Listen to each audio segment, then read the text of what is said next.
G'day, ladies and gentlemen. Welcome to another live stream session. Uh-oh. 1 second.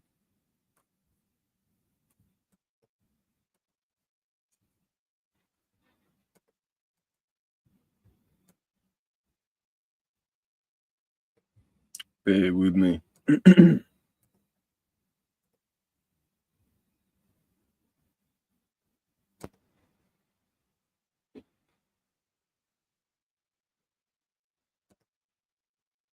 All right. Well, here we are. Fucking main channel has been striked.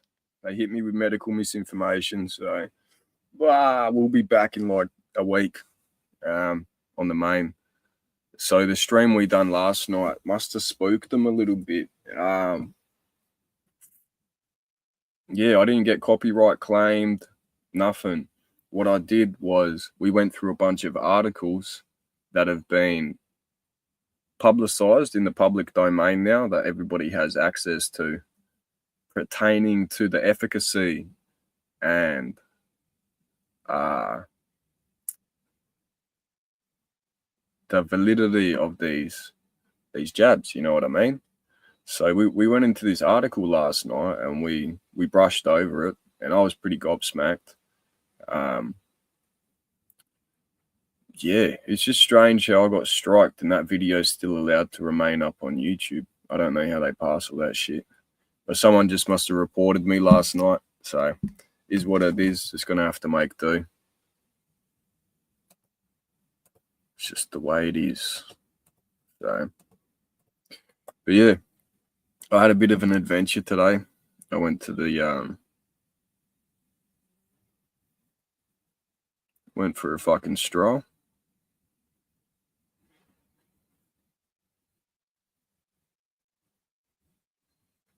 Done a good old Aussie Nathan.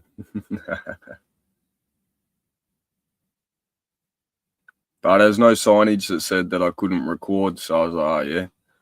Look at all these missing people. Good work, Sapol. So I went in there this morning.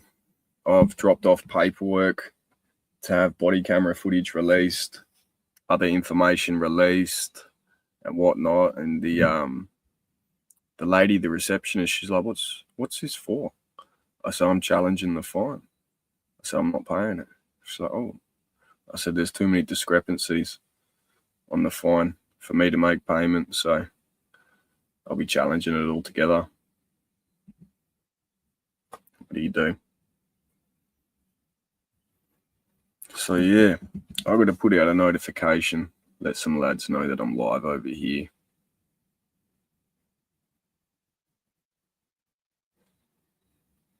Posting it. Yeah. All right.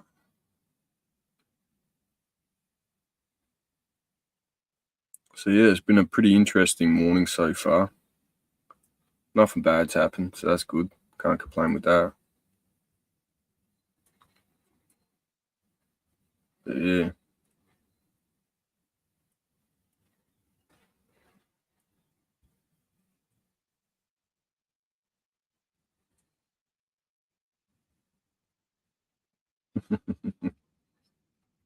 Good shit.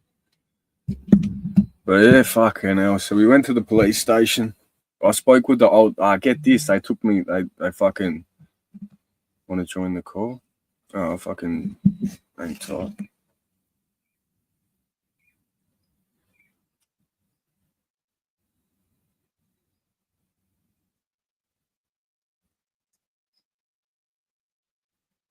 What group's this? Well, but they got a group. Hectic.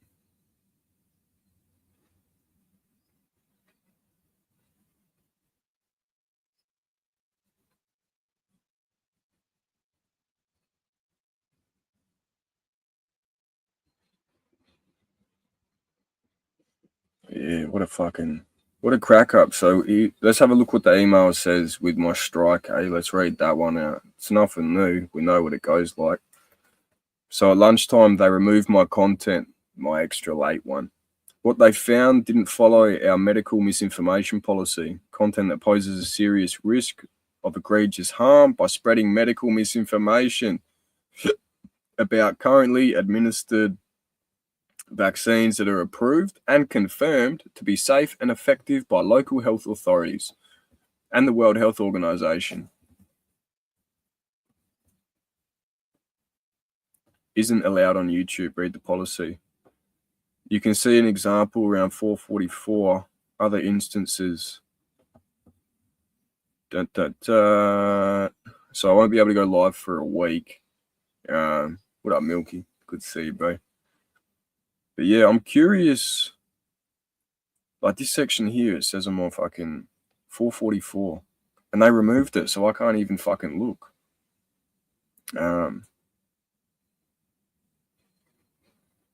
4 minutes and 44 seconds. Really?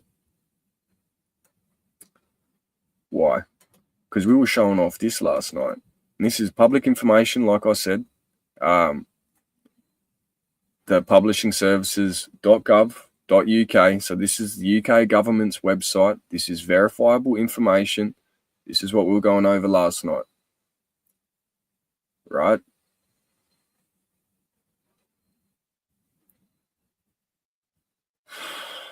So you can go through this yourself. We won't go through too much of it, but essentially what it is that, here you go, our response does not contain SV40. The presence of the SV40 promoter enhancer sequence is not the same as the presence of the whole virus itself. The SV40 promoter enhancer sequence was found to be a residual DNA fragment in what? In what? What do you know? So what does it do? What does it cause? Nothing good, bro. Nothing good. We'll give you an example. The YouTube CEO, the old YouTube CEO.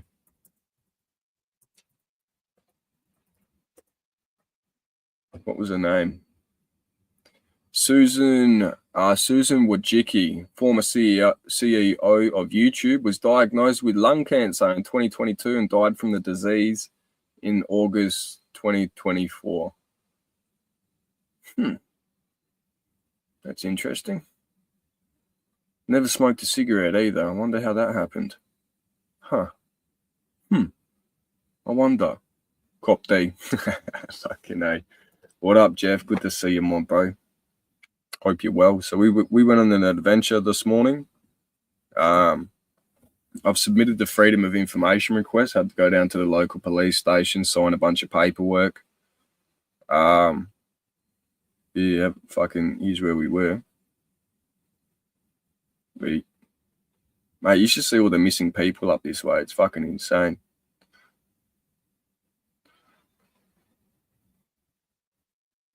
Chick behind the counter, she took me for a ride, bro. She turns around. When I first rolled up there, she's like, oh, you haven't got enough forms for ID. These missing persons. She's like, you haven't got enough form of ID. I said, oh, okay. She's like, have you got a bank card or anything with you? I said, no, I have to go back and get it. So I had to come all the way back home and get fucking, I grabbed like another 6 pieces of ID. Oh, fucking, that should be plenty. When I got back, I was just like, fling, like the cards, bro. Card dealer. But yeah. Let's see if I can get out of this one, eh? It'd be fucking nice.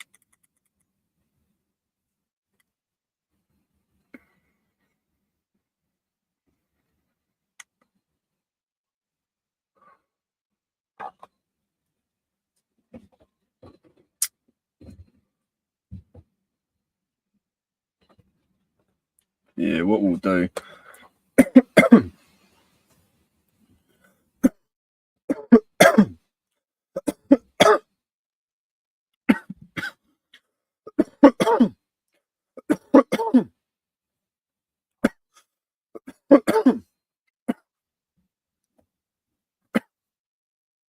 We're going to run back through last night's clip. Bear with me.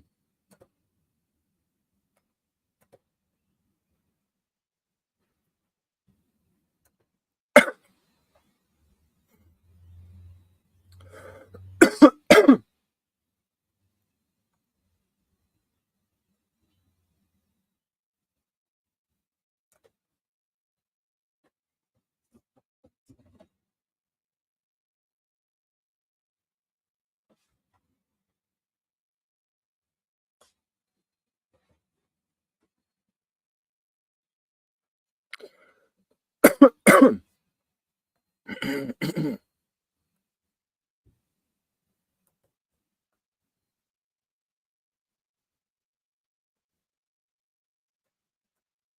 right.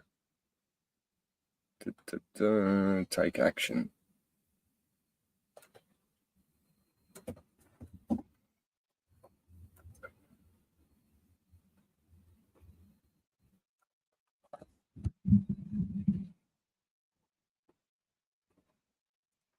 What are we doing?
All right, we're trying to appeal it. The content was reshared from verifiable government sources, not misinformation.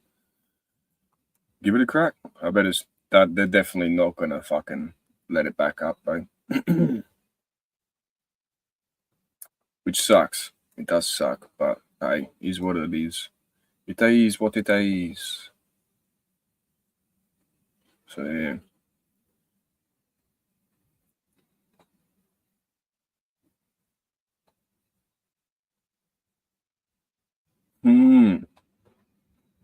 We're gonna play a bit of that clip from last night because it was off its head, mate.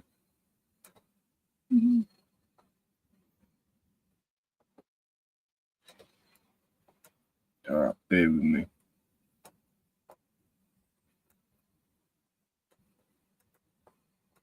Him and Lady Bird Johnson bought all the real estate from Dallas to New Orleans because I-10 was built in the 50s when Nixon was the vice president. So Nixon told them where the road was going to go, and that's how they got tons of money. So when I fact checked that, I was like, okay, this now is definitely plausible how all these people are tied together.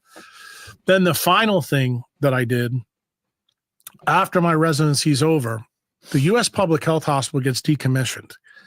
And I knew that when all this shit was going on with COVID, I said, I need to go back down there and check the public health hospital out. I was fortunate because the same janitor that was there when I was a resident at Henry Clay Boulevard, he knew who I was. And I said, I see they're renovating the building. I said, do you think I can get in there? He goes, dude, nobody's used that in years. He goes, you know, it's kind of empty. And I said, you remember the machine that was in there? I said, do you know where it went? He goes, no one ever told us this and that. Oh, the same machine is in the basement of Oshner. That's what happened. And it was retooled by a technician so that it would lay down so we could use it for cancer patients. Wow. So how did I know the weapon was there? Two things. The first way I walked in, I found out there was 3 stories below the ground that you can never see. Mm-hmm. The thing that always was very unusual about this hospital, it has a huge wall. The wall's about 15 feet tall, like you would see around a base. And it didn't make any sense to me. It had these big, huge metal doors because they didn't want anybody in there. But the most remarkable thing about this, when I got to the basement, when I saw the 6 concrete stanchions that were there, massive grounding plates. The grounding plate, the wall behind you from where that exit sign is to that corner was that big and probably 5 feet taller. And there's 2 of these in there with massive electric power lines going in there. I knew what it was right away. It was the grounding metal for the Linac because you have something that make 30 million volts. So you have to have something Jesus Christ. You know, get rid of it. Yeah. So then it dawned on me, wait a minute. I know another way that I can prove that this shit was going on back in the 50s and 60s. I went to Entergy. Entergy is the electric power company in New Orleans. They have nuclear power plants, this and that. So I walked in there and I said, can I see the bills for the U.S. Public Health Hospital, for these times? They're all covered by redaction and government stuff. So I knew right away that I was right at ground zero when this happens. Now, just when you think the story's over, 6 months after JFK gets killed, David Ferrie gets killed. Okay. Wow. Jim Garrison. How did he die? No one knows. So this is how I got Bobby entangled into this. I'm talking about RFK Jr. So I would have no way of knowing this. Okay. What I'm about to tell you. It's very public that Jim Garrison was at the crime scene because he was the DA in New Orleans. Ferrie is found dead. He kept telling everybody in the French Quarter that he was going to die when JFK got killed. Why? Because he knew. He told everybody they had to kill Lee Harvey Oswald because Marcello was linked to him. He was a key. Ruby was the guy to do it. Then they took Ruby out as well. So you could see everybody's dropping. So Judith was back in Florida. They couldn't find it. The only person who knew who she was Trafficante. And everybody thought for sure Trafficante would get her, but he never did. And to see you, DK.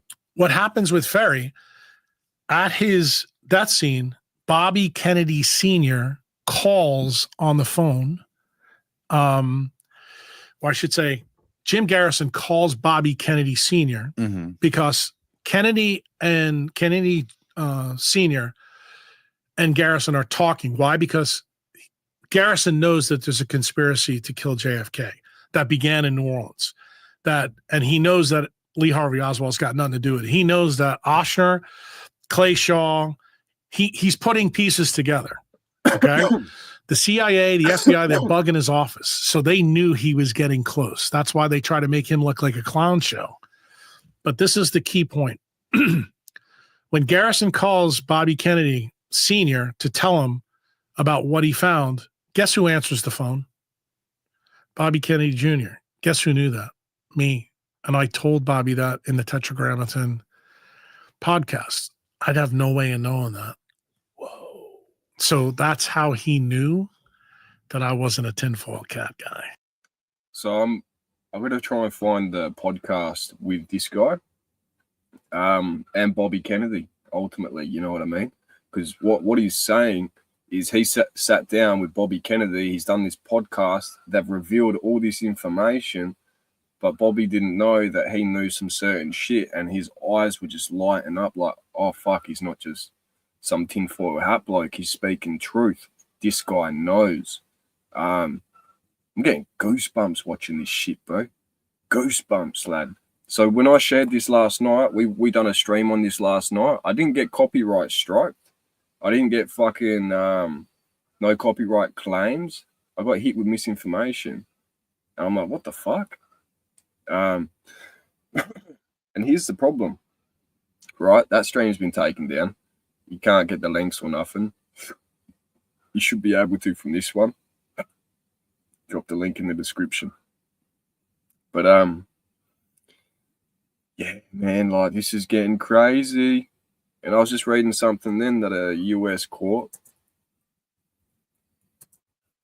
COVID.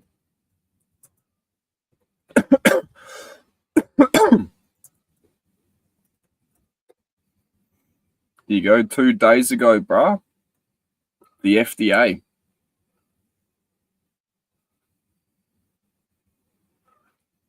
So the Federal Drug Administration, the Food and Drug Administration must disclose more 19 vaccine records, US judge rules, right?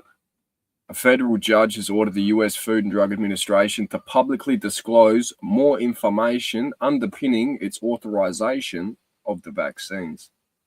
After failing to persuade the court to end the public records lawsuit, in a ruling on Friday, US District Judge Mark Pittman in Fort Worth, Texas, ordered the agency to produce its emergency use authorization file to a group of scientists who wanted to see the licensing information that the FDA relied on to approve the Pfizer-BioNTech coronavirus vaccine. So, the COVID-19 pandemic is long past, this is quoted, and so has any legitimate reason for concealing from the American people the information relied upon by the government in approving it. So this will be another bombshell, because here's the thing, what people done, right? Especially like you look at the polio situation too, like old mate was saying, they found traces of SV40, right? They're saying, oh, well, it's below the regulator's limit, so it's not a concern. What is concern? What's the meaning of concern? Because I think concern is subjective, right? So, like, yeah, man. Anyway, let's keep rolling. I put this whole thing together, and I knew about this from the beginning of my residency, and that's part of the reason that I went to talk to Becker, because I knew his part of the story was tied to this part of the story. And this is before COVID, but it's also now explains to you why I didn't trust anybody during COVID. When I saw there was two legal definitions, I knew that Pfizer was going to use the SV40 promoter, but I had no way to prove it, my friend. None. Because, I'm not a molecular biologist anymore. I can't do those things. I'm not doing research. I'm in clinical practice. Mm-hmm. But I knew what these motherfuckers were capable of. And when I saw that, I was like, okay. Then the 2020 version of Bernice Eddy comes to the scene. This is a guy you really should interview on your podcast. His name is Kevin McKiernan. You know anything about him? Kevin McKiernan? Yes. No, I never heard of him. You need to write his name down, because this guy, to me, is an absolute patriot and hero. So, Kevin, you need to know a little about his backstory, because guess what? It ties to the Google boys and it ties to DARPA. Remember Craig Ventnor? Human Genome Project? Yes. Clinton administration? Yep. Told everybody humans are going to have 100,000 genes. Chimps and monkeys will have 25,000 because we're so better than them. That blows up in his face. He's a transhumanist, just like the guys at Google, just like Wojcicki, just like everybody in Silicon Valley. Yeah. So the transhumanist thing is bizarre. No, it's not. It actually makes total sense, dude. These are all people who have been through the marshmallow experiment, bro. They're all been zapped by the industrial military complex. We ain't done yet. Take a drink of your liquid death. I need that. I need one of these. So the transhumanist thing, I always thought it was a scam. No. Oh, because no. It's actually evidence. It's evidence of MK Ultra 2.0, 3.0, 4.0. But guess what MK Ultra is called today? Do you know? Any of your conspiracy boys ever? I have no clue. Brain Health Initiative, set forth in 2013 by President Obama. Do you know where it's based? In Central and South America. Isn't that funny that it's in the same places where you can't find it? And do you know where it's hidden in? Places called centers of excellence. How do you know that I'm right? Do you remember the story I told you about Sidney Gottlieb before? In MK Ultra 1.0, when he took LSD and dripped it down on St. Louis? Do you know who sponsored that experiment? Washington University and the U.S. Navy. That's also discoverable. Do you know where Washington University is? Washington? St. Louis. It's a major medical school in St. Louis. They were part of it. Do you know who sponsored the Brain Health Initiative? Washington University and the U.S. Navy. How do you like that? Did you put this together by yourself? Yep. Bro. No one else is talking about this? Just so you understand why. What do doctors do? Especially good doctors, they're diagnosticians. They take a mystery and a patient to try to figure out what's going on. This mystery, I've been picking up clues and breadcrumbs for 30 years of my medical training. And I don't fucking forget anything, bro. You see, I'm doing this all from my memory right here. Do I have any notes in front of me? No. And the only thing I blanked on was the dude's name from Chicago. Right. So this story isn't finished yet. So the Brain Health Initiative comes in. This stuff is being done in places right now. Many of the things that you're seeing in the transhumanist movement is actually being done. So now you may start to understand why we have an open border. All the people that have been through these training programs in Central and South America are being let into the United States, and they're being deployed in very specific cities. So you want to know why Springfield, Ohio has who they have there? Do you want to know the reason why people are being brought into Alabama? There's a reason, my friend. Do you understand the game that's going on? Why are they specifically bringing people into Springfield, Ohio, and Aurora, Colorado, and all this stuff? Like, what's the significance of those places? What would a transhumanist do? Does a transhumanist really have any care about the people that are here, or do they want their people that are easily controllable in? Like, did Sujin Wojcicki? Wait. Does she care? My definition. I thought the transhumanists were just like people who were going to get their brains frozen after they died. No, they're more than that, my friend. They're the same people like Bill Gates' dad. They're eugenists. They want to trim everybody. They're not interested. Like, if you sat down and talked to Nicole, she will tell you stories.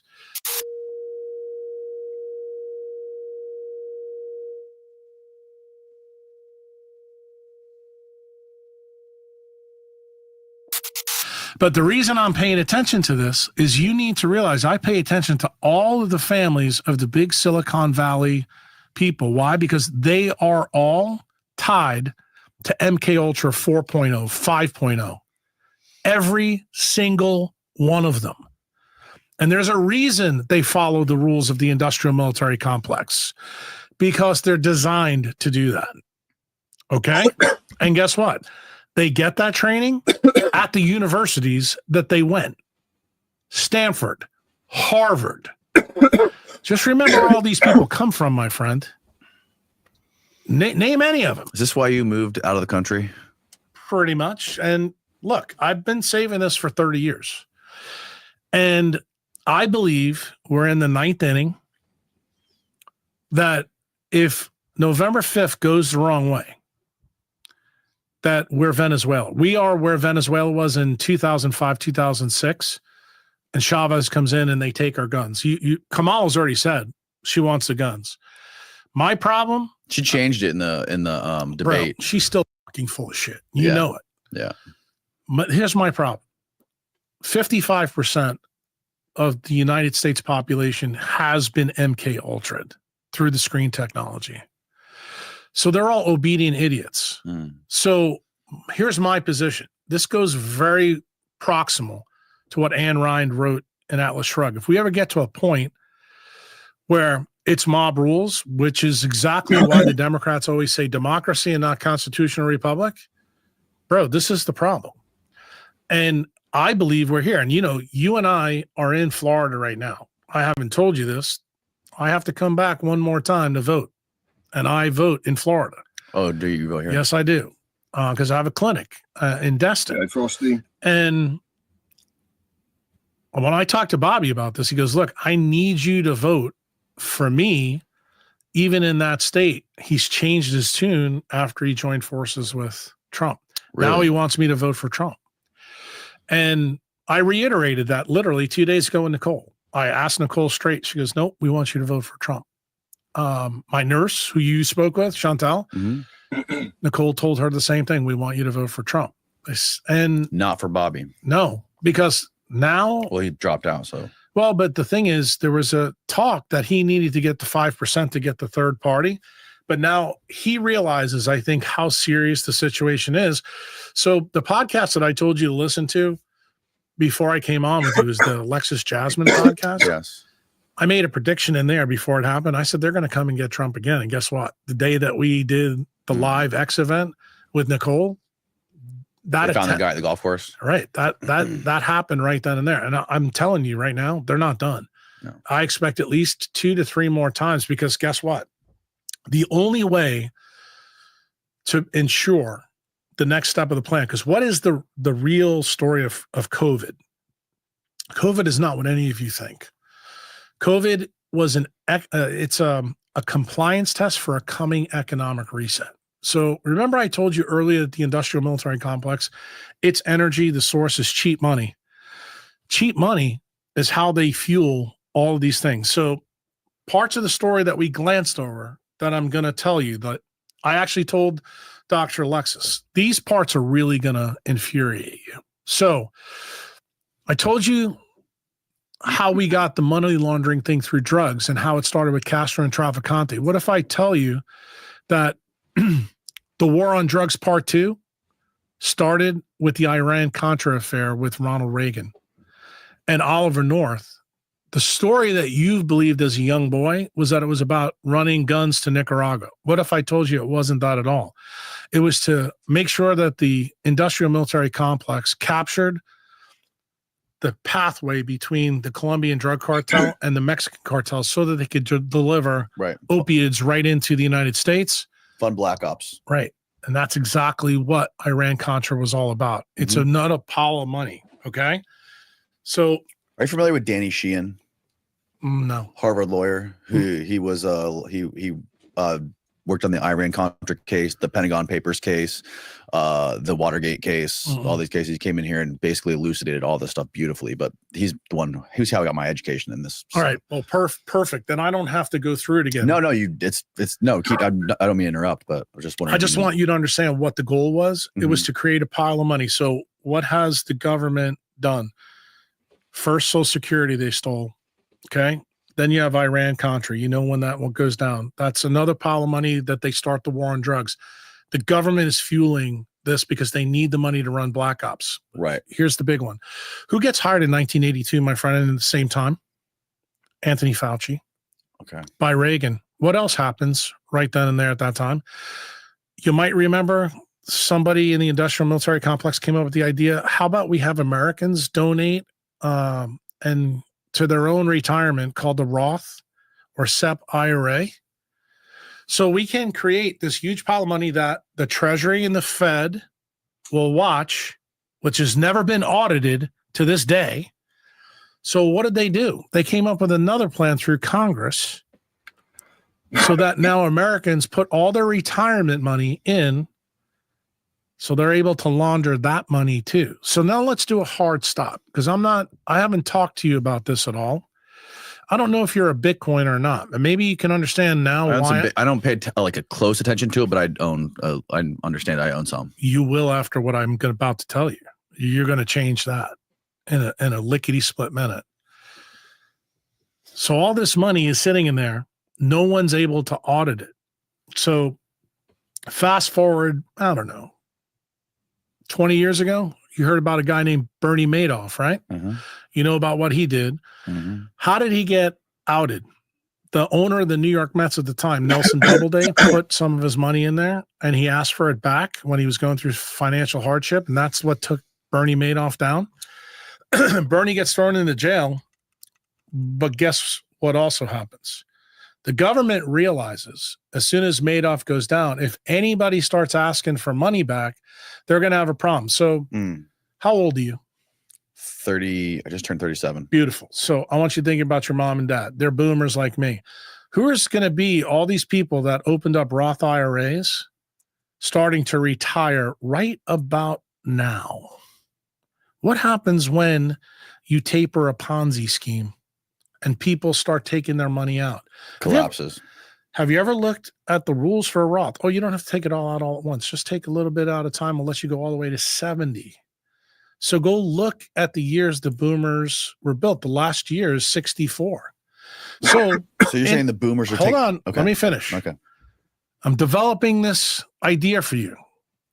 So in Bitcoin, we have guys like Max Kaiser. We have the big Bitcoiners. They always say, Lawrence Lepard, you cannot taper a Ponzi scheme. Why? Because when people want their money back, it causes the house of cards to collapse. Yes. What if I told you that the industrial military complex figured out how to taper a Ponzi scheme with a shot? You're slowly going to take people out who were complied, so you don't have to pay them back, bro. And guess what? Why does it make sense? What do you know about U.S. tax law? When people die that have a lot of money in a Roth or an IRA, don't they have to pay estate tax, 55%?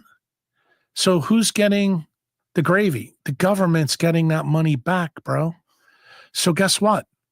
Do you understand now why we started this podcast with Susan and the turbo cancer? And yet I took you back 50 years and showed it to you and Jack Rubenstein. And what's happening now that Kevin McKiernan has proven? All right, we're going to pause that one there, and we're going to roll over to this one real quick, because this is his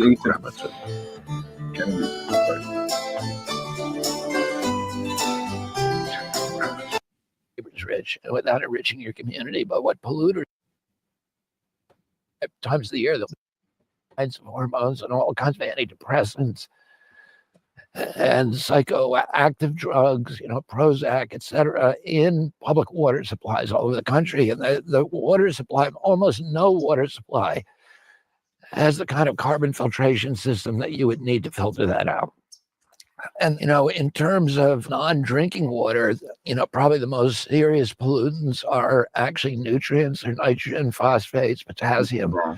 Even that. Which cause algae blooms, which then rob the water of its oxygen. And they biologically impoverish these aquatic ecosystems. So that, because during certain times of the year, there'll be zero dissolved oxygen, and the water supply is gone. And then, if we're looking at pollutants of concern, probably one of the biggest concerns that we should have is mercury. That's coming from coal burning power plants. It also comes from cement kilns, from some mining activities that is now, every freshwater fish in the United States now has dangerous levels of mercury in its flesh. So we're living like in a science fiction nightmare today, where my children, the children of every other American, can now no longer engage in the seminal primal activity of American youth, which is to go fishing in their local fishing hole and then come home and safely eat the fish. And that, to me as a kid, that would have been unimaginable, that somebody would be allowed to pollute every fish in our country, but it's become normalized now. And is this a global problem, or is this a U.S. problem? No, it's global. I mean, the worst offender is China. That's just so you know, the global fish market has changed in your lifetime and mine. Now there's aquaculture, where they actually have to now farm the fish because we've polluted the water so badly that we have to wall it off. I mean, that's our legacy. Yeah, and the farm-fed fish, the stuff they're feeding them is heavily contaminated with, Yeah, you clean the water up and then you ruin it with bad food. I would rather eat a wild-caught salmon than a farm-fed salmon. In terms of their toxic loads, it's better to eat a wild fish, but still the wild fish, have like really dangerous levels of mercury in them and other contaminants as well. It's, it's depressing, the world that we're giving to our kids.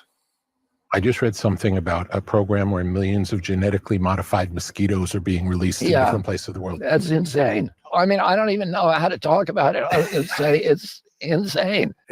But it goes exactly to what he just said. How could that go wrong? Well, yeah, exactly. Oh, how can it go right? Yeah. I mean, it's Bill Gates, funding all those bizarre experiments. And, I don't know if it's a coincidence, but, they did it in South Florida. And for the first time in decades, they had malaria outbreaks in South Florida. I didn't know that. Yeah. I didn't know that. I don't know if they're connected or they're we coincidental. don't know. We can't know, but it's interesting correlation. Yeah. Anytime you mess with a decentralized network, you create a centralized problem. How is something like releasing millions of mosquitoes legal to do? It should be illegal. I mean, it should be, but all you can get a permit if you do the environmental impact statement, you do all of the studies that you're supposed to do. Then there's a bureaucrat who can say, yeah, do this, but it just doesn't make any sense. Nobody with any kind of knowledge of ecology would let that happen. And I mean, I understand what some of the experiments are benign, are more kind of benign, and maybe conceptually okay, that might be okay, which for example, you release male mosquitoes that are sterile and don't know they're sterile. And the male mosquitoes don't bite people. It's only the females. They need a blood meal in order to create their eggs. Oh, if you release tens of millions of male mosquitoes, they are going to breed with the females and the eggs will be infertile. So that was a way to dampen production. That is the theory. Of course, that can go wrong in a million ways. The really bad things are the ones that are just bad conceptually, which is you create a vaccine and you give it to the mosquito, and the mosquitoes then go out and vaccinate the population. So if you get bit by a mosquito, you're getting an antigen, a protein antigen from a virus. How do you control the dosage? Well, I don't know. What happens if you get 100 mosquito bites? I think they're not really interested in controlling their dosage. They're interested in controlling vaccine hesitancy, and that's the complete solution to that, because you're getting bit by a mosquito, and you can't say no. There was another plan to deal with global warming by blocking out the sun. Have you heard that one? I'm against all geoengineering projects, including all the carbon capture projects. They're all boondoggle. I can't say they're all flim-flams because, I don't know them all, but all the ones that I see and the ones that we're spending tens of billions of dollars on are wasteful flim-flams, and we should spend that money. Would be much better spent helping farmers transition to regenerative agriculture. Most of the problems we've talked about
Thank you, Jeff.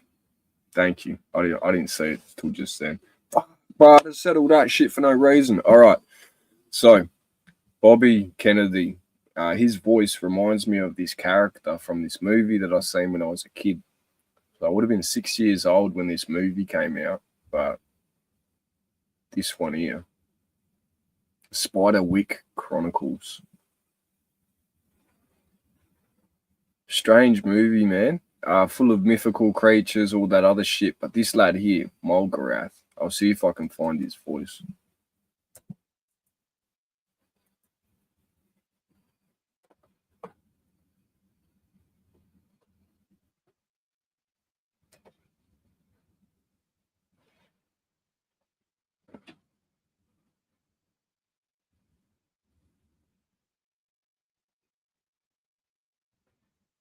All right, what I'll do is I'll play a bit of audio from it. I'll big screen myself so I don't get fucking squashed. But have a listen to this. This is who Bobby Kennedy sounds like.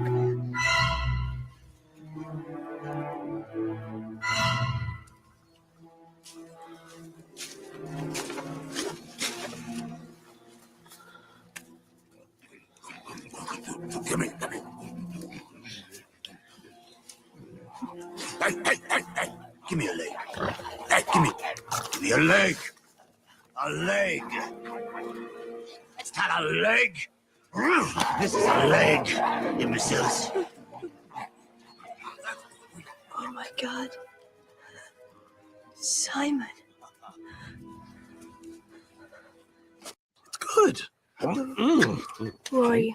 I am Hogsqueal, and I am here on a mission to destroy the ogre Mulgarath who killed my family. Can you help me save my brother? Please? Yeah, sure. I was gonna suggest that right after you let me out of this cage. So come on, free me. Okay. Thank you.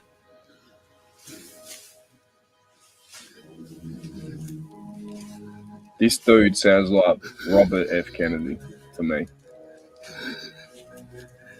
That's Mulgarath. That's the ogre you're all freaked out about. That old man. Don't be fooled by what you think you see. That's just what he wants.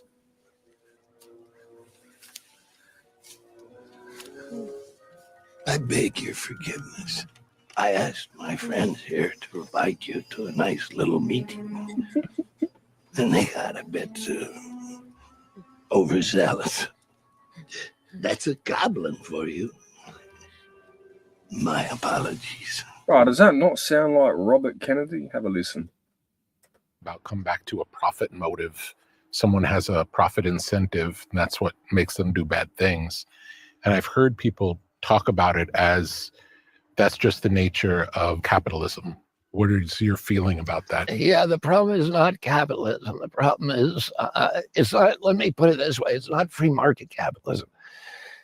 It's corporate crony capitalism. And, I've always said that the best. Right, he's got the same voice as this guy. What do you want with me? It's not what I want with you. It's what I want from you. Arthur Spiderwick's field guide. I know you found it. That's right. You can simply walk back the way you came. Just give me the book. I don't have it. I don't. Look. Search him. What Yeah. if Mulgarath? Anyway, hectic film. Check it out. Came out in 2008. Yeah, pretty cool. We'll get back over to the brain surgery stuff. Kiernan does the test, takes unopened expired vials and fucking tests and finds SV40 in a jab 50 years after the polio massacre.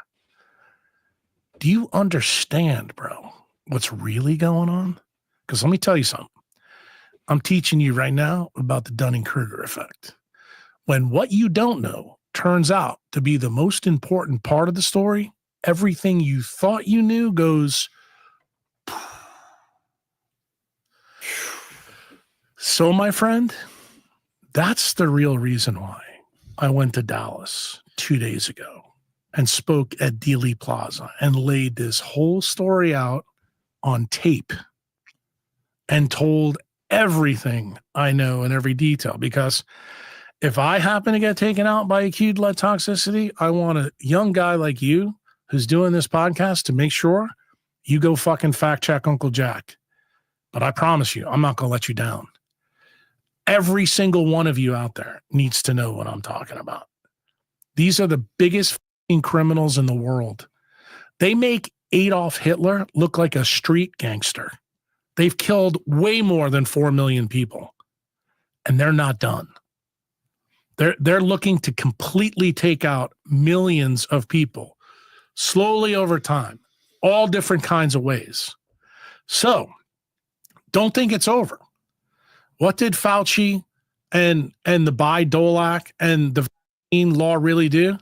Gave them the most impressive bioweapon ever, and no one in the legal profession can sue them because they have immunity. Right. Got it? Right. Yeah. It's Understand terrifying. where we're going now, bro? Oh, yeah. Feeling it? I don't want to believe it. It's fucking terrifying. Well, guess what? That's I want you to be wrong. But guess what? This is a guy that does podcasts to talk about conspiracies, and all of a sudden, when you start to realize that all the conspiracies that you've done your homework with other guests, but when the dude comes in here and puts it all together, and you sit there and you go, what did I say to you in this podcast? Like, he needs to make a clip of this. What's the difference between fact and fiction? Fiction has to make sense.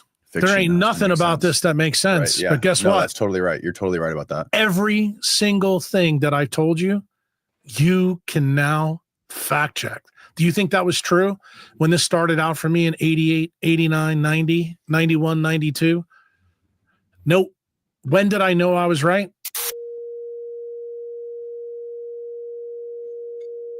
All right, real quick, what I'm going to do, because there is sections of this that have been cut off, I'm going to drop you a link to Old Mate's Patreon if you want to go see the full episode without these bleeps and whatnot.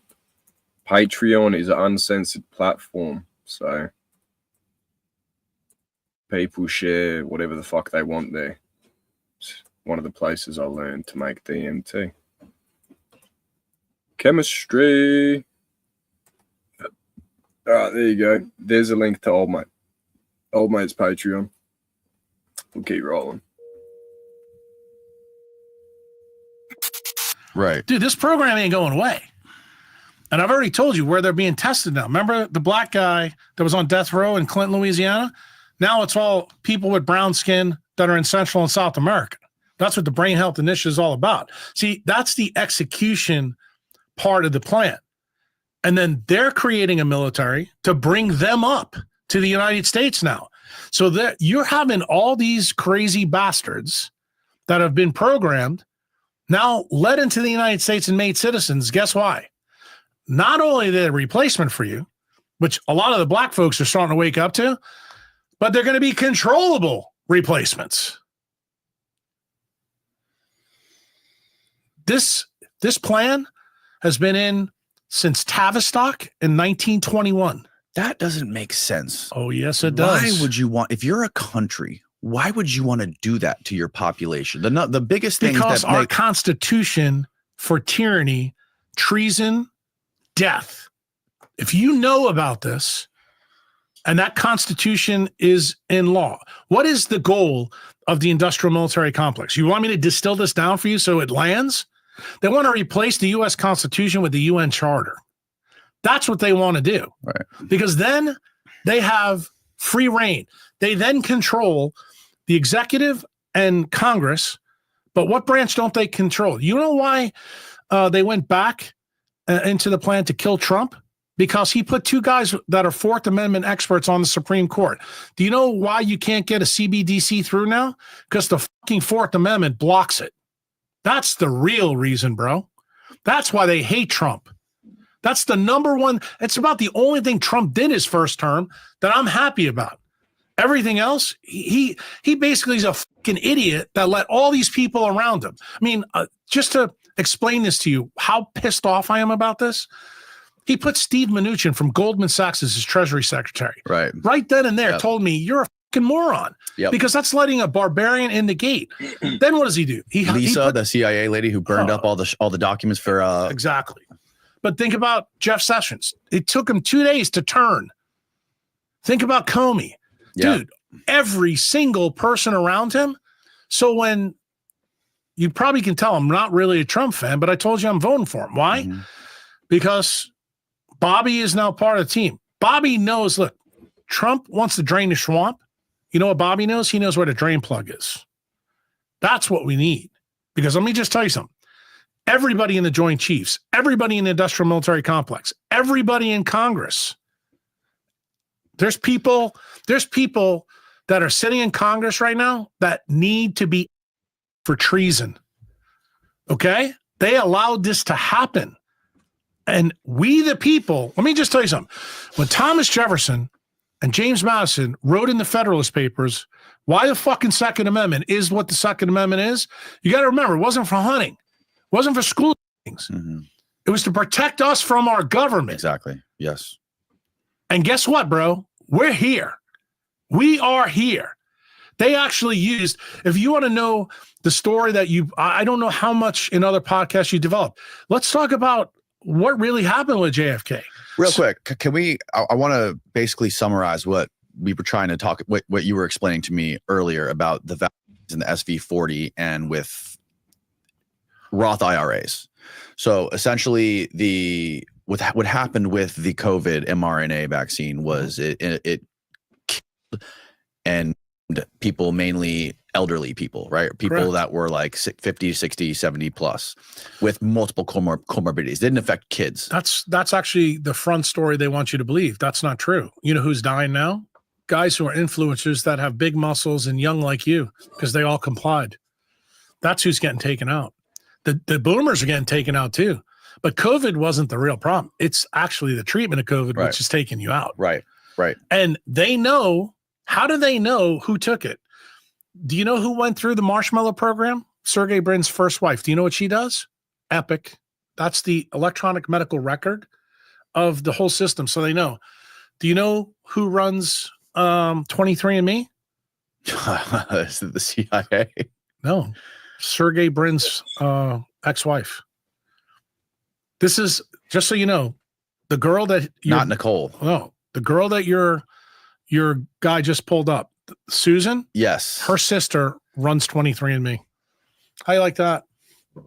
I don't like that. That's Still- crazy. Well, guess what I'm trying to tell you? They have the data. They're the data collection. Remember I told you that these kids that run these programs, all of them are being controlled by the industrial military complex. Dude, this has been planned all the way from when General Groves left in 1947. You know what his parting gift was? Turning the OSS into the CIA. They've been working with General Groves when he's outside the government. And do you know why he was forced outside the government? Because Eisenhower hated his guts.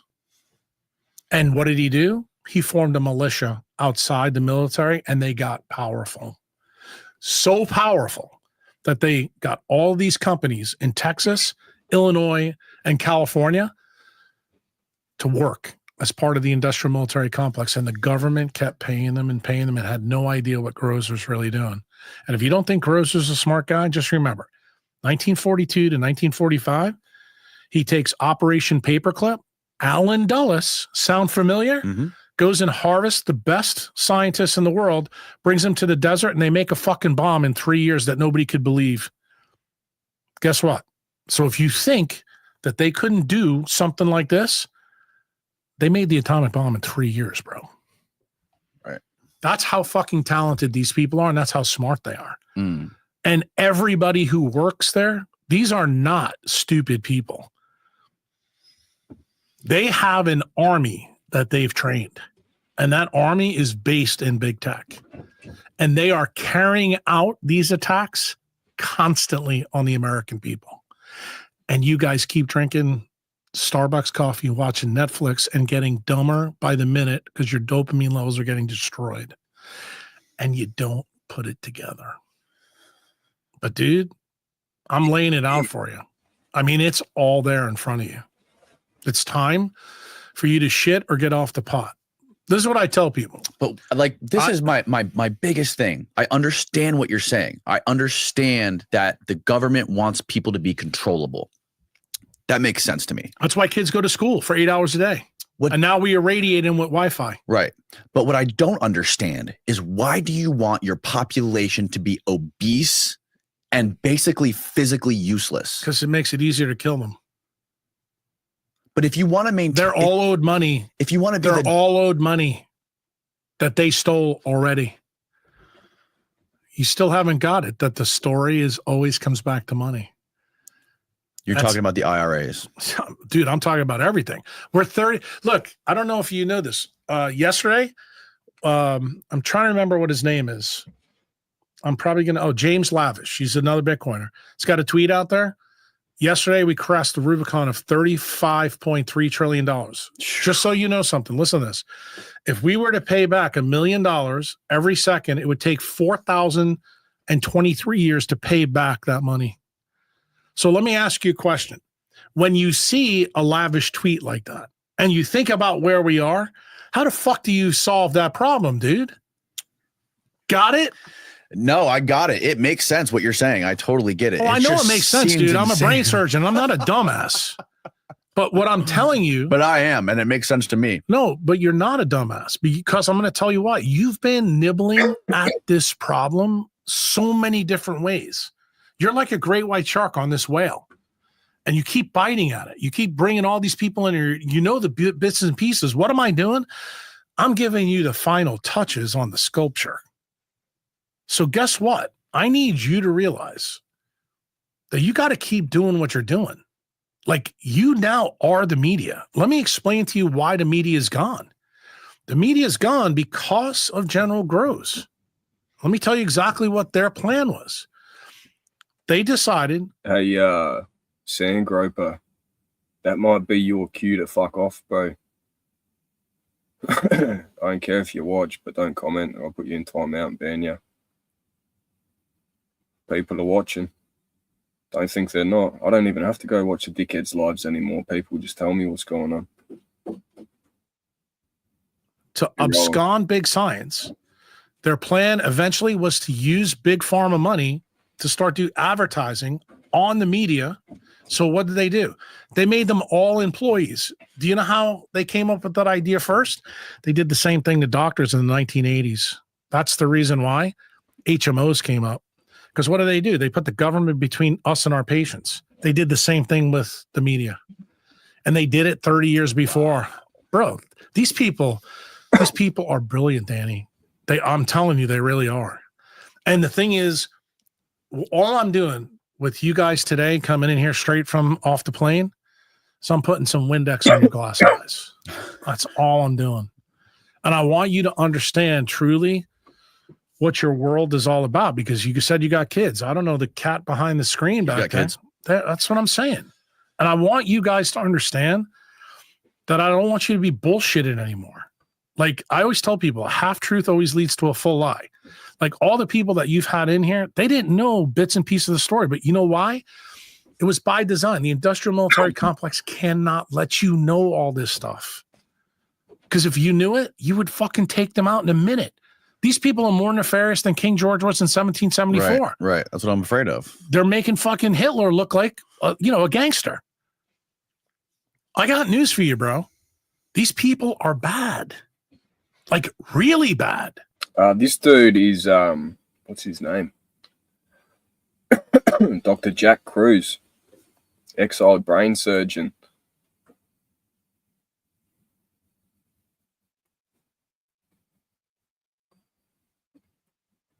This was published 2 months ago, man.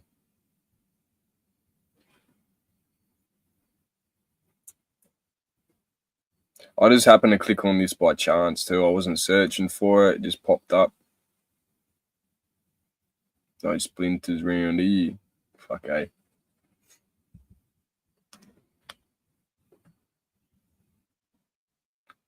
What's that? Thorn in my side. So you can't.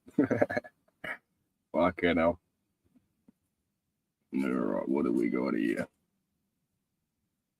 Oh, we got a durry. I'm out of green at the moment, so we're on the backy cones, lad. But instead of backy cones, we'll have a cigarette. This dude, bro, this is. I fell asleep listening to this last night, and I was a little bit scared to fall asleep, bro. You know what I mean? Because it's really, really fucking insane to even think about or try and comprehend the shit that he's actually saying and what he's putting together. And he turns around and tells you he couldn't come out in the 1990s and the late 1880s, late 1980s. He couldn't come out and tell people this then. There wasn't platforms to talk about it. There wasn't ways to fact check information. People just be like, oh, this cunt's cooked. You know, he's a conspiracy theorist. But then you look at the guy's credentials, you look at his status, what he's done for work, the people he knows, the people he's worked with, right? All of this shit. It's yeah. Observe commandments. Number 2, no fence sitters. Go between is accepted. Fuck, eh? Drop the other 8. We're gonna let them know the 20 mob commandments, bro. Fucking A, lad. The 20 mob commandments. All right, we'll keep rolling. And until people wake up and see this, like, I'll give you an example. Don't you think it's unprecedented that a Kennedy, Nicole Shanahan, who's probably the most liberal Democrat ever, are fucking joining with Trump? It's pretty insane. Well, dude, for 18 months, I've been in their ear. In their ear. Why do you think I went on podcast? When I came in here, you said you just binged the Huberman podcast. Yeah. And what did I say to you? Yeah, it was a good podcast, but Rick wanted me to do it to teach Huberman, but guess where Huberman works? Stanford. Right. That didn't go well, did it? I thought it was great. No, but Huberman cannot examine the things that I'm saying so shocked because of this podcast here. I cannot believe. Well, now I get it. But before we came in here, I couldn't believe that you haven't actually been on Huberman's podcast. No, but there's no chance that Stanford ever allow that, bro. Plus, they know that I'm talking to Cole. I mean, when I wrote the blog, I always thought Huberman was a plant, anyways. well, I don't know if he's a plant. I think he's a useful idiot for science. Right, that's what I because he's Right, they're talking about Andrew Huberman here, you know, old mate that encourages people being healthy, cold showers in the morning, 30 grams of protein, an hour of exercise, read a book, go for a run. That's how you should start your day, that guy, Andrew Huberman. So I think he's about to say, like, the science-based collection of information that he uses to help people be healthy, but he's all about captured science. Right. And the way he sells science and his friends that sell science, it's all for the benefit of the paradigm in power. And they're happy to keep collecting the money. You know, that's why you see me pound on Peter Attia and why I don't pound on Huberman anymore because I realize what he is. And, you know, he's a good friend still to Rick. But I have to tell you, Rick is Rick's the same age as me, and we kind of grew up in New York together. You guys been friends since childhood? No. Well, we got to be friends when I helped fix his own issues. You know, Right. Yeah. being talked about it on the 400 pounds podcast, and wearing sunglasses at night. But the thing that Rick is, he's a boomer too. That is sick and tired. the fuck did he say? What did he say? He said 400 pounds wearing sunglasses at night. What's wrong with wearing sunglasses at night? My eyes are fine. I just don't like normal light, you know what I mean? I can't really handle normal light. I've got fucking super blue eyes. So, yeah, look, I even got the burst fucking, the vein going on the side and shit. Yeah, bro. Yeah, can't. I'm old, bro.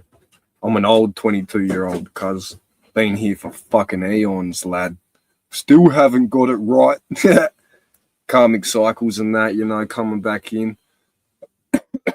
Respawning. Last checkpoint situation.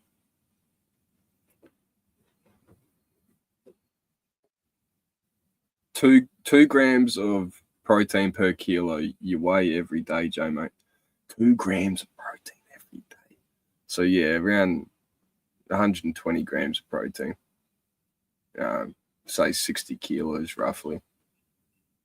100, I'll do 120. Because there's, how much do you absorb, you know what I mean? Because you have to exercise and all that shit too. I gotta get some protein. You just reminded me. What protein do you eat, DK? Fucking send me a link to get some of that shit, and I'll buy some of that. And send me a diet plan. I'll do DK's diet plan, and we'll do like a fucking we'll do a little YouTube short thing. J-Mate's transformation, following DK's fucking. Imagine that, bro. Next minute I'm on the trend. Fucking warm watermelons under the arms, lad. What's going on, cunts? Welcome to the stream. Fucking hell. Imagine. The thing with me, though, I think I just have to be patient. Realistically, I just have to be patient because I look at my dad, I look at my cousins, you know, on my dad's side and shit, and I look at my mum's side. Like, my mum's side, like, family's thin, but my dad's side, they're fucking massive, bro. They're huge, cunt. Like the fucking Easter Island heads, you know what I mean? Looking like them. I think that happens around the 30 mark. I don't know. So, INC nutrient. You're a legend, bro. Fucking oath. INC nutrient. Hang tight.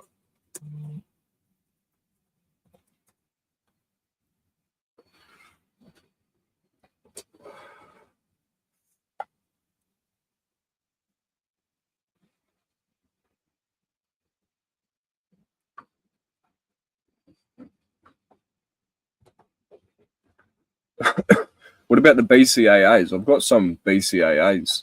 I just noticed with them, they make my heart go funny sometimes. That is it. Yeah, I don't know. I bought the shit off eBay too. Tastes like, but it's putrid, bro. Tastes like cardboard. And it was cheap as shit. So I don't know. But we got plant, steer clear from the plant protein, you reckon? What one's he saying? Fucking Eternal Mass. That's the one. All right. Eternal Mass. Bingo. Hard Gainer. That'd probably be the one I should fucking go. No, that's Hard Gainer. Go Eternal Mass, he said. Vanilla. Keep it simple. All right. 38 grams of protein, 40 grams of carbs. Need them. 4 grams fats. That sounds pretty good. So it's a 1-to-1 BCAA ratio as well to support muscle mass, nutrition. Oh, fucking hell, cunt. Look at this shit. I see at least 3 banned compounds. No.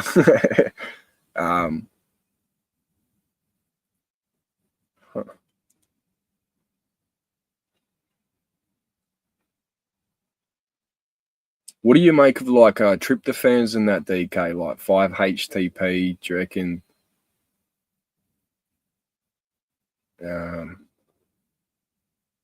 Yeah, holy shit. So the ingredients in this, you've got fuck all sugars, 8 grams of sugars per serving, I think. Which is good, actually. We're not supposed to have more than 24 grams a day. Magnesium, calcium, that looks pretty fucking good. It's got the iron, zinc, selenium, vitamin A, thiamine, riboflavin, vitamin A, niacin, which is vitamin B, vitamin B3, I think. I don't know.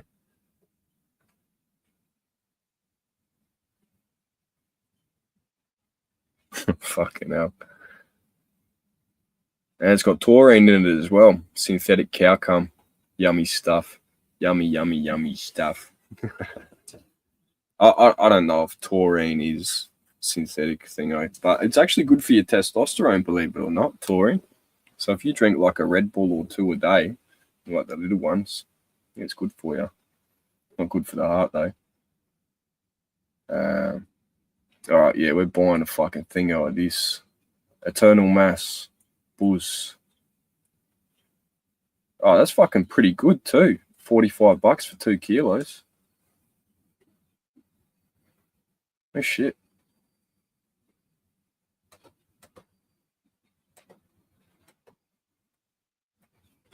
Bear with me.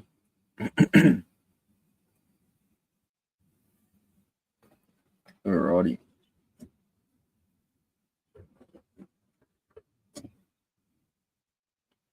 Better than 2 pieces of dry white toast, Marky.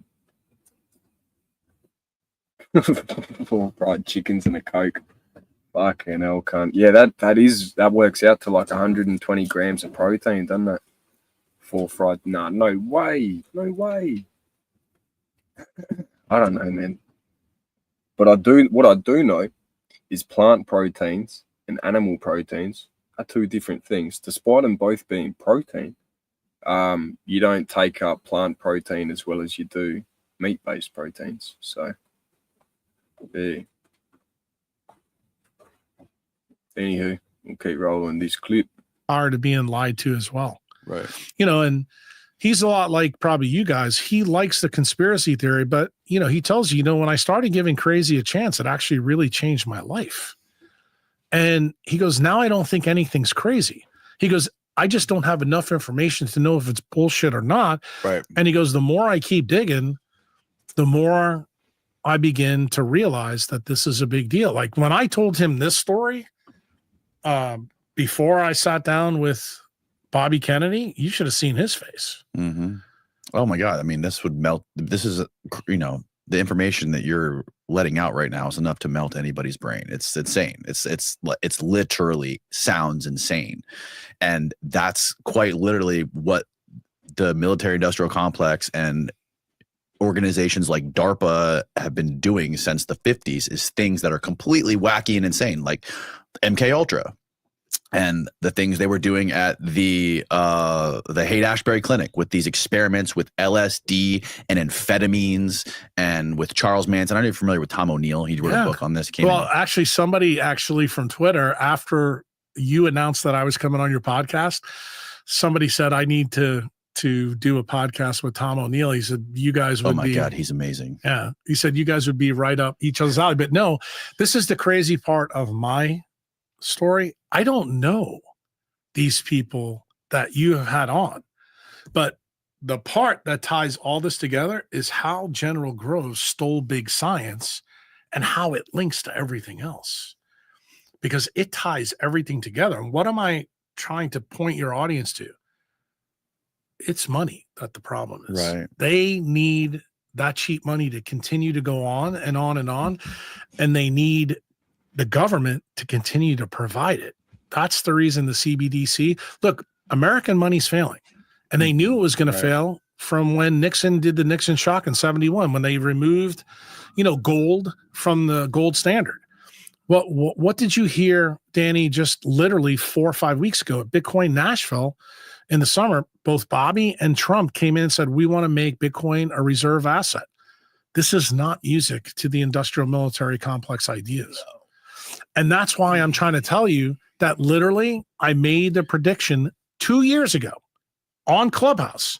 That's an app where Bitcoiners hang out. I remember it, yeah. I told a guy named American Hodl that they would kill Trump or attempt to, and they're like, no, bro, there's no way. If you remember, Gerald Ford said after the Warren Commission that we're done doing that kind of deal. Bro, he got his ear pierced. Yeah. And then they just try to do it again here in Florida. Right. So how many times, like, I don't want to tell you my predictions are, you know, a profit, but dude, that tells you that I'm over the target. I'm telling you something that you need to hear. I don't care if you don't believe me, but what I'm saying to you is understand what I'm saying, research what I'm saying, look at all the pieces and parts, understand how they explain world current events right now. How we can have what we just saw in the debate.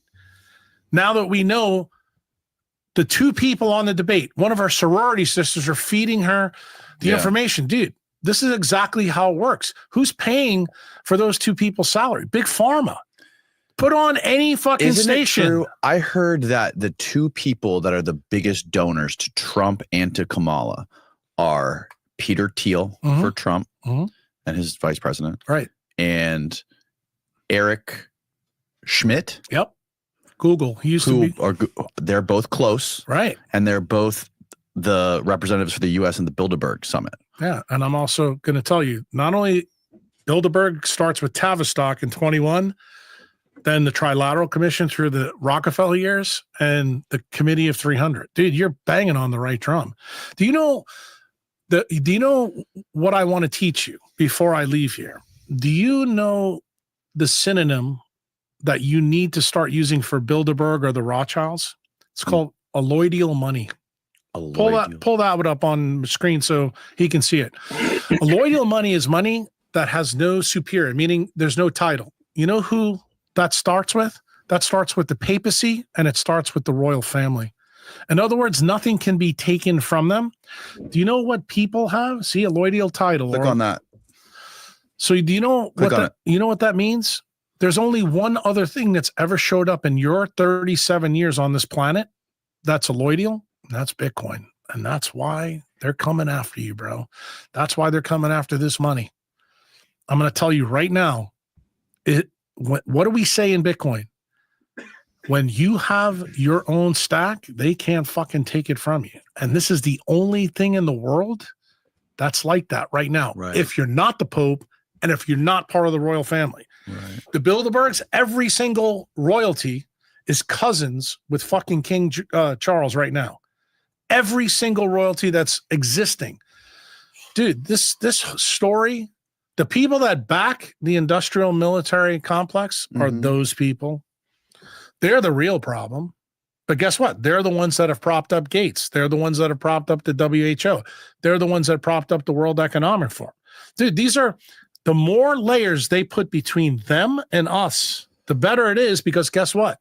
What I say to you before, fact or fiction. Do you understand why guys like me and you, we get branded with the hat and we're the conspiracy theorists? But here's the thing that they didn't plan for. I'm a fucking neurosurgeon. I've been doing this for 30 years. I'm a really good diagnostician. So good that I haven't been sued once in my career. I'm good at what I do. And I've held this story until right now. Why? Because it's important right now. It's important for my kids. It's important for your kids. It's important for every single person that's out there listening to this. I don't want to leave this planet with this information so that we have to go back through the dark ages again for 500 years until we take these motherfuckers out again. The person who made the mistake, do you know how this all started? Queen Victoria. Queen Victoria decided to marry into all the royal families to stop a war because she knew her family is filled with a bunch of idiots. And what did she wind up doing? She created World War I. It was a family squabble. And do you know what? You know what set them off and how they lost their alloidial titles? The Bolshevik Revolution. And guess what?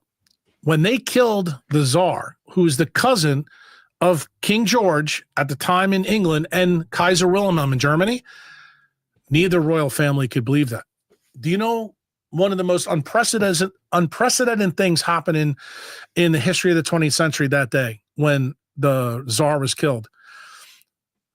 The royal family, in case you don't know, their real name is Saxe-Coburg Gotha. They're German. They realized it wasn't popular to be on the wrong side of the war, given what happened with Romanov. So what did they do? They took a new name off a castle in the north of England called Windsor. And that's how he saved his ass. And what did he have to do? He had to agree to a new part of Parliament called the House of Lords or Commons. So he had to give power up to the people. He lost a alloidial title. That's how it started. But he did it to save his ass. So let me tell you something. Britain has won 2 world wars, and both times they lost. The first one was the big one, where they lost a lot of their power. What did they lose in World War I? They lost 2 things. They lost the sea to the U.S. Navy, but what's the big one? The Treaty of Versailles was a huge hit to the royal family because the way it was settled by the Keynesian economics, it guaranteed a second war. Why did they want a second war? To get back what they really lost. They lost a alloidial title and they wanted it back. And if you don't think that I'm right about this, because you're talking to somebody who knows their history inside and out, after King George is dead, his brother takes over. You know who he is? Edward VII. Do you know Edward VII had to abdicate his throne? Do you know why? Because he supported Hitler. Hitler was part of their plan, dude. Oh, yes. They knew exactly what they were doing. Trust me. Is this some of the stuff? Speaking on Hitler, we might even play a clip. We're going to play a English translated clip of Adolf Hitler, one of his speeches. The reason I want to play this is because speech back then was interesting.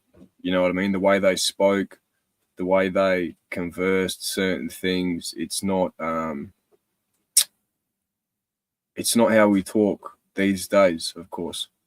So I'm going to play a clip of that as well, because why not? It's history. You might even see the reason on why they don't translate many of Hitler's speeches. Yeah, bear with me. Hang tight.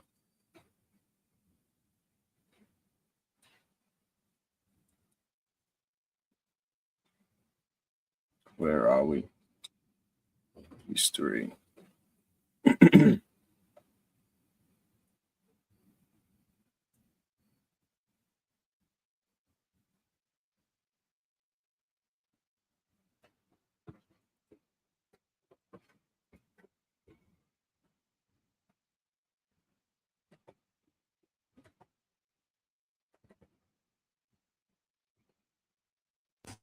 In connection with the Jewish question, I have this to say. It is a shameful spectacle to see how the whole democratic world is oozing sympathy for the poor, tormented Jewish people, but remains hard-hearted and obdurate when it comes to helping them, which is surely, in view of its attitude, an obvious duty.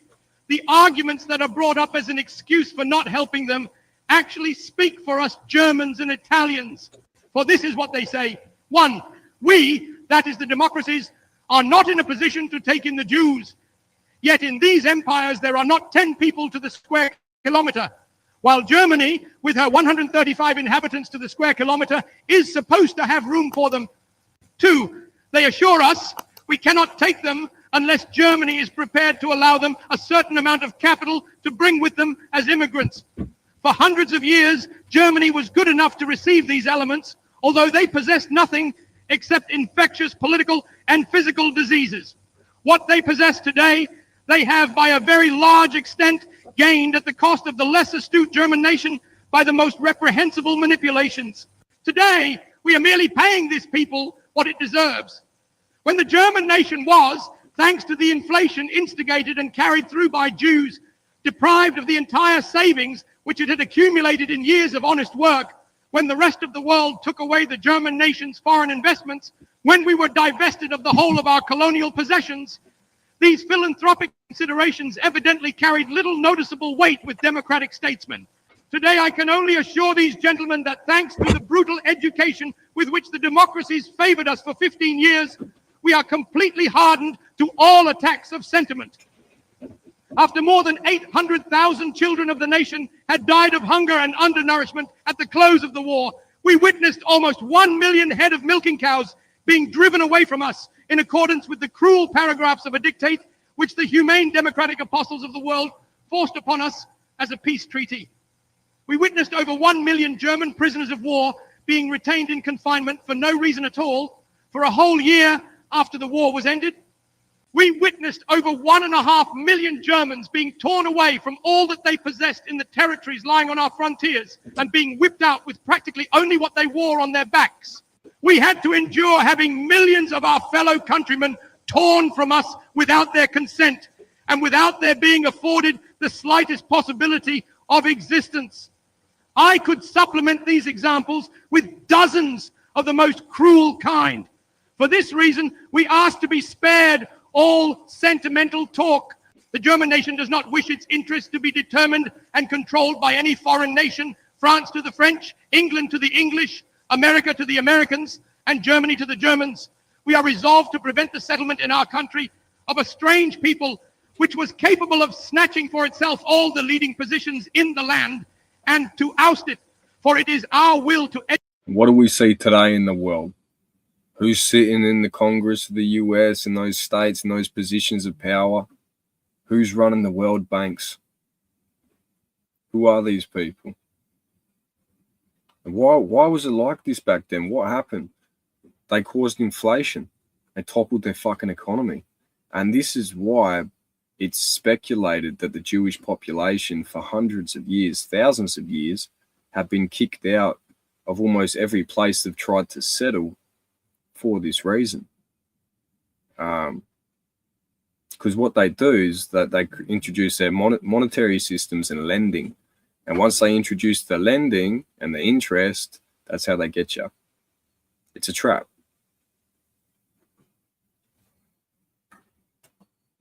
Okay, right. Educate our own nation for these leading positions. We have hundreds of thousands of very intelligent children of peasants and of the working classes. We shall have them educated In fact, we have already begun, and we wish that one day they, and not the representatives of an alien race, may hold the leading positions in the state, together with our educated classes. Above all, German culture, as its name alone shows, is German and not Jewish, and therefore its management and care will be entrusted to members of our own nation. If the rest of the world cries out with a hypocritical mien against this barbaric expulsion from Germany of such an irreplaceable and culturally eminently valuable element, we can only be astonished at the conclusions they draw from this situation. For how thankful they must be that we are releasing these precious apostles of culture and placing them at the disposal of the rest of the world.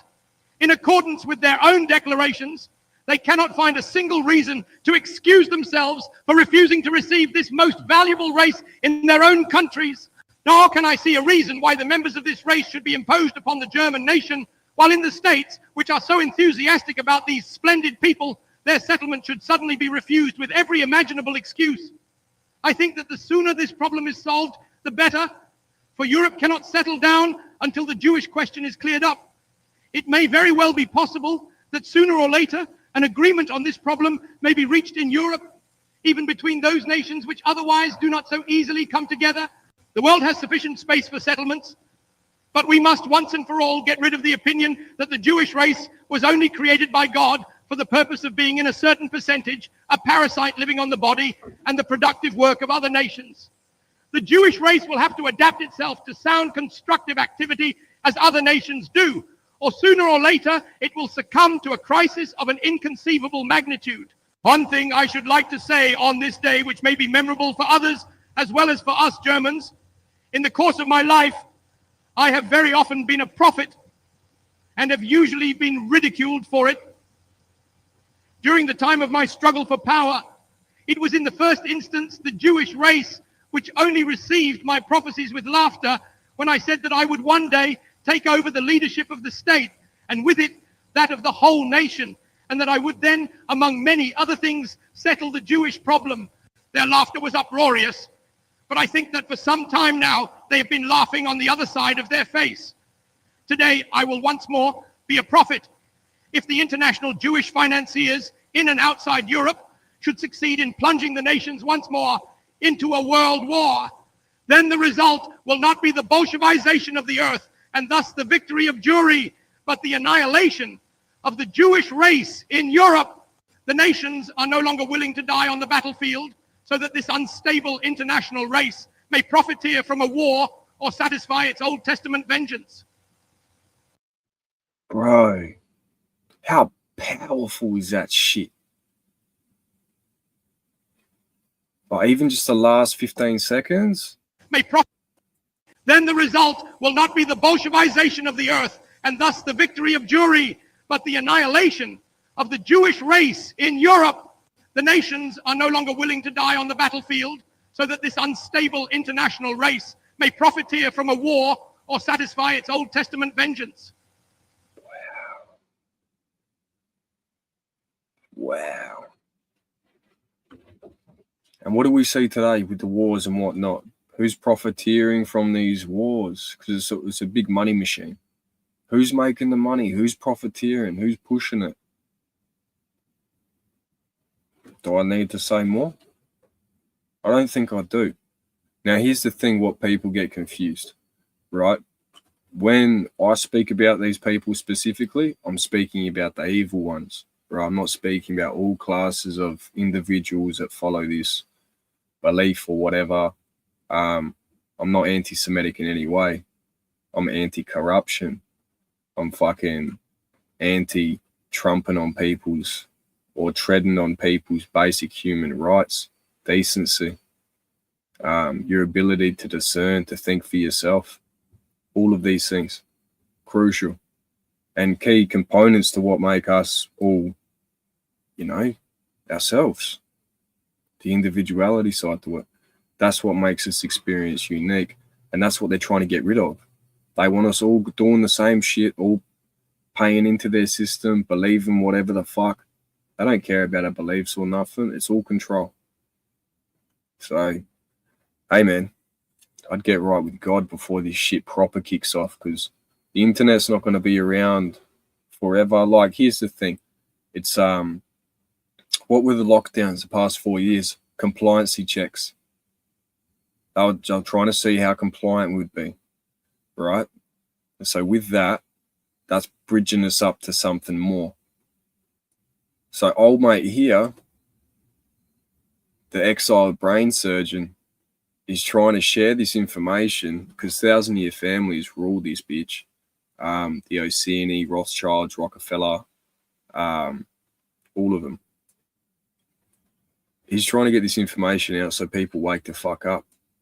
And if it does hit the fan, then you can take this information too and carry it on. Like, bro, someone should be writing this all down, you know what I mean? Like writing all these notes down, connecting all these pieces so that if the world does collapse, when it comes back together, if it comes back together, civilization, society, the new leaders are aware of what happened and they create a universal constitution that protects all people, right? Not just a constitution that is fucking for one group of people on one specific landmass. I mean, if the world gets wiped out and it's fresh start again, like I'd 100% write a universal constitution, Bill of Rights for every human being that breathes, speaks, walks 2 feet, whatever.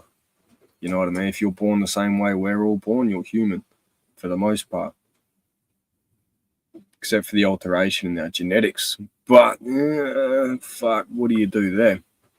So this is what messes with me because it's fixed, right? And it's like, fuck, do I have kids? Do I not have kids? Do I wait? We'll see. That Martyr Maid guy was talking about. Yes, indeed. That dude is spot on the money. And you know what? When he said in a recent podcast, because I have been dead silent on this topic, that Churchill was one of the biggest shit shows in the history of the 20th century. It's true, because what he basically hides is the real story. Everybody believes the 4 million Jews, the Holocaust, this and that. What people don't know is that the people that backed the royal family killed 60 million Christians in the Bolshevik Revolution. That is absolutely true. But guess what? It's very similar to the 1951 to 57 story where it was whitewashed from history. And every time that we have a period in history where something gets whitewashed, that's where I hope a guy like you, Danny Jones, in the future, as you age, when I'm dead, you remember the lesson I'm trying to teach you here. When you do podcasts, go find people that really know history. Danny, you know. It's hard. Well, I know, but you know that as a young man, when you were growing up, you didn't learn any history from General Groves all the way to right now. Do you understand why? Do you understand why they put your kids now for 8 to 10 hours a day? Because they are training your children. You're not. Yeah. I am not kidding you, dude. And what else are they doing? No more books. They're reading. What have I been saying, bro, with the education system? What have I been saying? Everyone's too busy. Parents, they're too busy with work. They're too tired at the end of the day to even engage and fucking interact with their own kids these days, man. And it's iPads, Xbox DS, fucking mobile phones, the blue light, all of this stuff, you know. I wouldn't raise my kids like that. Well, bro, for fucking, 10 hours a day, they're not even home. You know what I mean? It's up, boom, off to school. And what's being taught in that classroom?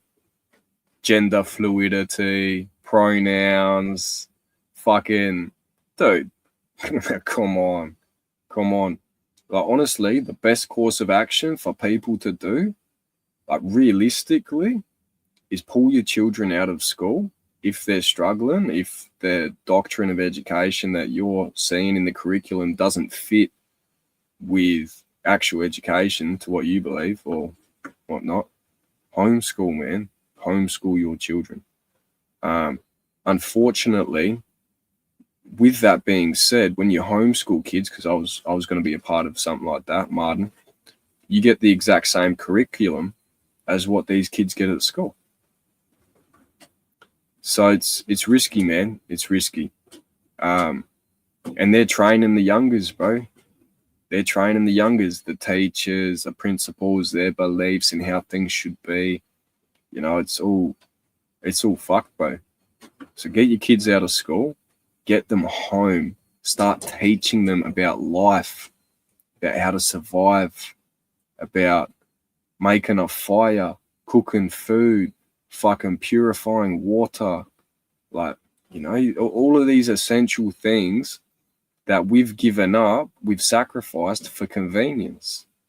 Instead of building a fire, I push the button on a fucking remote and it gets cold or it gets hot. Just like that. I don't have to worry about no fire. I don't have to go worry about finding no Billabong water hole or anything like that to jump in and cool down on a hot day. Convenience. So we sacrificed our ability to do these things over convenience. And that's what's made us dumber and dumber as well. Like, even with the phones, the doom scrolling, Netflix, all this dumb shit, bro. People have forgotten what it even means to be human. So, camping trips coming up. I'm gonna tee this shit up and proper try and build fires and stuff, you know what I mean? Like, I think Sarge was saying on his stream the other day, like, have you actually ever tried to build a fire with like a bow drill or whatever? Like, but it's not easy if you don't do it all the time. It's not easy. But yeah, it's just basic stuff. How to set up traps, you know what I mean? How to trap animals, how to catch fish, how to build spears, how to use a spear, how to use a crossbow, how to build a bow and arrow, how to make your own arrows, you know, how to tension the fucking cordage on the bow, how to make a bow out of a stick, bro, selecting the right material. All of these things, bro, is gonna, either we advance, this shit all settles down in the world and it calms down and we get to a point where we can excel as like a peaceful world and fucking prosper together, become a spacefaring civilization. Maybe. I don't believe in space. Yeah, space is what's in between you and me right now. And it's what's in between the front of our fucking eyes and in between the back of your skull. That's the space. It's in there, bro. The galaxy's in the mind. 100%. If you ain't ever going to be no astronaut, get your hands on some LSD. Well, look, I digress. I'll take that back, actually. Some people don't even get visuals from LSD. And I took LSD at an incredibly young age, very young age. So I don't know if that's what gave me the visions that I seen, the out of body experiences, the oneness, those states of nirvana. As a kid, bro. As a kid, you know what I mean? I hadn't had the hectic troubles, the upbringing with the childhood and that, yeah, sure. But like, for the most part, I could get over shit really fucking well. You know what I mean? So when I took these trips, it was just bliss every time. It was just like temporary. Me and my mate, Tony, we nicknamed it temporary insanity. Because you just laugh. Like, it's not even in your control. You'd be laughing uncontrollably, man. Everything's funny, but then shit could get dark quick too. You know what I mean? You're really in tune to the energy, the atmosphere around you, all of that, you know. And the world is such a strange place, such a strange place. Yeah. But if also who your children are hanging around with, that influences the kids to do dumb shit to fit in. Yeah, that's another thing. That's another one. But yeah, I keep rolling this clip. Radiating. That's MK Ultra. It's fucking everywhere you look, bro. But you know what the problem is? You know what pissed me off the other day was they started the teachers feeding my 5-year-old came home. He's like, you know what our teacher gave us for snack time today? I'm like, what did they give you? She's like, all week I've had Rice Krispies treats. You never let me have those at home. My wife was furious. She literally went up there and talked to the teachers the same day. It was like you're going to be more furious when you find out that that's how Gates now plans to put some of the biotechnology in foods. That's the reason he's buying up farmland. It's also the reason he wants to block the sun. Because guess what? What's the antidote to blue screen technology? Red UV light. and Sunlight. red light. Why did Biden put the final damper on incandescent bulbs? It's going to be banned completely in 2028. You say they said it was energy, but it wasn't energy. No, it's because they Red know light. it's the blue light. The blue light keeps the system going in perpetuity, and none of you realize it.